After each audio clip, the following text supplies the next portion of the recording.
इस प्रकार से जो सरकारी संपत्ति है उसको तोड़ दिया गया, तो निश्चित तौर से इसके लिए जो दोषी है, और मैं इसके लिए नगर पालिका चेयरमैन को दोषी मानता हूँ, तो उसके खिलाफ पुलिस जांच करे और नियमानुसार उनके विरुद्ध कार्रवाई करे। उदयपुर वाटी नगर पालिका चेयरमैन के खिलाफ लगातार क्षेत्र में मुकदमे दर्ज होते जा रहे हैं। मुकदमा और दर्ज हुआ है। हमारे साथ जो रामकरण जी सैनी हैं, इनसे बात करें क्या पूरा प्रकरण था और किस मामले को लेकर आज मामला है चेयरमैन के खिलाफ दर्ज करवाया गया है। रामकरण जी, क्या पूरा प्रकरण है, किस तरह से आज और मामला दर्ज हुआ है चेयरमैन के खिलाफ? देखो, उदयपुर वाटी में शाकंभरी गेट, जिसके पास में पुलिस थाना भी है, इस गेट के ऊपर हज़ारों की संख्या में प्रतिदिन बाहर से आने वाले व जाने वाले यात्री उतरते हैं। उनके लिए टॉयलेट्स की एक भयंकर समस्या बनी हुई थी। शाकंभरी गेट के पास में जो सैकड़ों दुकानें हैं, उन दुकानदारों के लिए भी टॉयलेट्स की बहुत भयंकर समस्या थी। इन समस्या को देखते हुए राज्य सरकार ने बजट घोषणा वर्ष 2018-19 में 48 लाख रुपए स्वीकृत किए थे पुलिस थाना परिसर में आधुनिक शौचालय का निर्माण करने के लिए। 2020 फरवरी 2020 में इस आधुनिक शौचालय का निर्माण पुलिस थाना उदयपुर वाटी परिसर में किया गया था। इसके बाद इसका 26 महीने तक संचालन होता गया और अप्रैल 2022 में इसको नगरपालिका चेयरमैन ने जेसीबी से पूरी तरह से तोड़वा दिया। आज तक के इतिहास में पहली बार हुआ होगा कि किसी राजकीय भवन को मात्र 2 वर्ष की अवधि में ही उसको संपूर्ण रूप से विखंडित कर दिया गया हो। और जहाँ तक शौचालय की जो बिल्डिंग है, वो कहीं भी शाकंभरी जाने वाली जो मुख्य सड़क है उस पर किसी प्रकार का उससे अतिक्रमण भी नहीं हो रहा था, बावजूद इसके तोड़ाया गया। जहाँ तक मेरी जानकारी में है, इस भवन को तोड़वाने के लिए किसी भी सक्षम स्तर से किसी भी प्रकार की कोई अनुमति नहीं ली गई, जबकि किसी भी राजकीय भवन के हालत ख़राब होने या उसको विशेष परिस्थितियों में तोड़वाना हो तो उसकी एक निश्चित प्रक्रिया बनी हुई है। मात्र 2 साल की अवधि में तो इसको तोड़ दिया, तो एक बहुत बड़े एक आश्चर्य की बात है। ये अपने आप में एक बहुत बड़ी घटना है। तो अब शाकंभरी गेट के आसपास के जितने भी दुकानदार हैं, बाहर से जो भी यात्री आते हैं या जो बाहर लोग जाते हैं, तो उनके लिए एक भयंकर समस्या बनी हुई है। और आजकल पिछले कुछ वर्षों से शाकंभरी गेट है वो बसों के लिए एक मुख्य स्टैंड बना हुआ है। तो जब भी कोई यात्री बाहर से आता है तो सबसे पहले वो टॉयलेट की तलाश करता है। और उदयपुर वाटी पुलिस थाने के आसपास कम से कम 100 मीटर की दूरी तक किसी भी प्रकार का, चाहे स्थायी या अस्थायी, किसी भी प्रकार का कोई शौचालय नहीं बना हुआ है।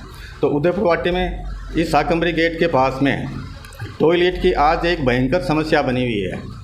और दुर्भाग्य ये है कि जिस राज्य सरकार ने एक आधुनिक शौचालय, जहाँ तक मैं मानता हूँ ऐसा शौचालय इस ज़िले में कहीं भी नहीं बना हुआ था, और उसको अपनी मन मर्जी से बिना किसी कानूनी कार्रवाई की पालना किए हुए उसको तोड़ दिया गया, तो ये यहाँ के लोगों के साथ में एक बहुत बड़ी ज़्यादती हुई है। अब आपने मुकदमा दर्ज करवाया है, क्या सोचकर आपने मुकदमा दर्ज करवाया? मैं पिछले कई सालों से मैंने अनुभव किया था कि टॉयलेट लोगों की एक आधारभूत आवश्यकता है। शाकंभरी गेट के पास में आप जानते हैं कि यहाँ सैकड़ों दुकानदार हैं, और शाकंभरी जाने वाले श्रद्धालु भी शाकंभरी गेट पे आते हैं, यहाँ से गाड़ियों में चढ़ते हैं। इसी प्रकार से बाहर से आने वाली प्रतिदिन जो सैकड़ों बसें, उनसे यात्री उतरते हैं, उनमें चढ़ते हैं, तो वो सबसे पहले टॉयलेट की तलाश करते हैं। तो टॉयलेट उनके लिए एक भयंकर समस्या बनी हुई थी, ख़ास तौर से महिलाओं के लिए। तो इस समस्या को मैंने कई दिनों से अनुभव किया था, और बाद में खुशी भी हुई थी कि राज्य सरकार ने अपनी बजट घोषणा में ये भवन स्वीकृत किया गया था और इसका निर्माण भी कराया, और एक मात्र 26 महीने की अवधि के अंदर इतने एक आधुनिक शौचालय को पूरी तरह से उसको डिमोलिश कर दिया गया। तो मैंने जो आम पब्लिक है उसकी जो टॉयलेट की एक भयंकर परेशानी थी उसको ध्यान में रखते हुए और इस शौचालय का जो डिमोलिश किया उससे मैं बड़ा आहत हुआ। तो इसी जन भावना को ध्यान में रखते हुए मैंने ये मुकदमा दायर किया है, ताकि भविष्य के अंदर इस प्रकार की कोई भी सरकारी एजेंसी, चाहे नगर पालिका हो या दूसरा कोई विभाग हो, बिना निर्देशों की पालना किए और जन भावना के खिलाफ इस प्रकार का किसी भी सरकारी भवन का जो सार्वजनिक उपयोग के लिए है उसका किसी प्रकार से उसका डिमोलिशन नहीं करें। किन के खिलाफ मुकदमा दर्ज करवाया है आपके द्वारा? क्योंकि नगर पालिका चेयरमैन ने स्वयं खड़े होकर मौके के ऊपर जेसीबी से इस आधुनिक निर्मित भवन को तोड़वा दिया गया था। आपने आरोप लगाया कि लाखों रुपए का गबन भी कर गए, सरकारी खजाने से चूना लगाया है। जहाँ तक गबन की बात है, इस गहराई में यद्यपि मैं नहीं जाना चाहता, लेकिन इतना मैं मानता हूँ कि एक श्रीनिवास कंस्ट्रक्शन कंपनी है जी, उसको इस शौचालय के रख रखाव और इसके संचालन के लिए 43 महीने का एक अनुबंध किया गया था जी। नगर पालिका द्वारा 2021 में ही इसका अनुबंध 21 में ख़त्म कर दिया गया, मात्र 15 महीने के बाद में। अनुबंध भी इसलिए किया गया, नगर पालिका ने ये माना कि जो श्रीनिवास कंस्ट्रक्शन कंपनी है वो शौचालय का सही प्रकार से संचालन नहीं कर रही है और नगर पालिका ने एक पत्र जारी कर उसके रख रखाव का अनुबंध है वो निरस्त कर दिया। बावजूद इसके इस श्रीनिवास कंस्ट्रक्शन कंपनी को 23 महीने का 20,000 रुपये प्रति माह के हिसाब से उसको 5,60,000 रुपये का भुगतान किया। तो ऐसा कभी नहीं होता कि किसी कंपनी को दिए गए कार्य का निरस्त होने के बाद में उसको उस सरकारी संस्था द्वारा किसी प्रकार का भुगतान किया जाए। तो मैं इसको एक गबन की श्रेणी में मानता हूँ। जहाँ तक मैं खुद भी महसूस करता हूँ और यहाँ के जो आम पब्लिक है वो भी महसूस करती है कि जिस आशा के साथ में एक आधुनिक शौचालय का निर्माण किया गया हो, लोगों की टॉयलेट की समस्या का समाधान हुआ हो और उसको अचानक 26 माह की अवधि में उसको पूरी तरह से तोड़ दिया जाए, तो सभी लोगों को बड़ा आघात इस चीज़ से पहुंचा है।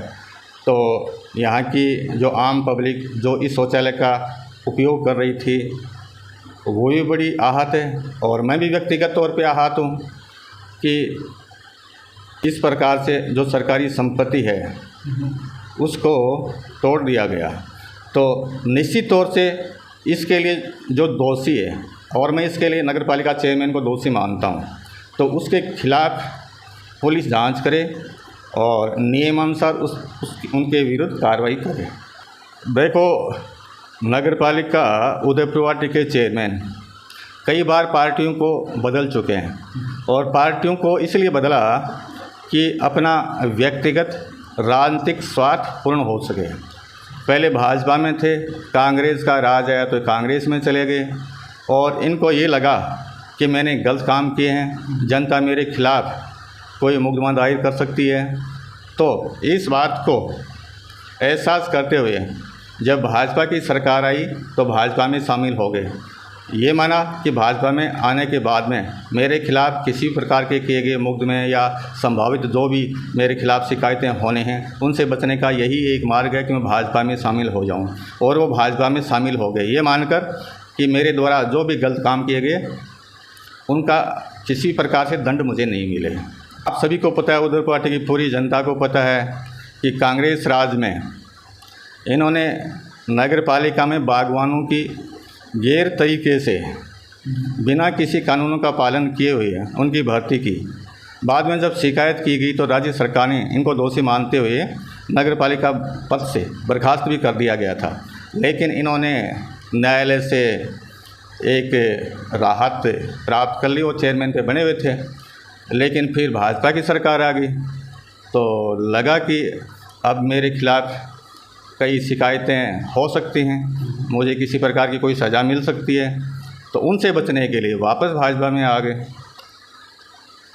जिन जनप्रतिनिधियों को जनता ये मान करके चुनती है कि ये जनता के हित में, गांव के विकास में ये काम करेंगे, और यदि जनप्रतिनिधि जन भावना के खिलाफ काम करते हैं जनता को जो सार्वजनिक सुविधाएं हैं उनको मुहैया कराने में असफल रहते हैं, सरकारी धनों का गबन करते हैं या अनियमित भुगतान करते हैं, तो ऐसे लोगों के खिलाफ़ कठोर कार्रवाई होनी चाहिए ताकि भविष्य में जो भी जनप्रतिनिधि हैं वो जन भावना के अनुसार और ईमानदारी से काम करें।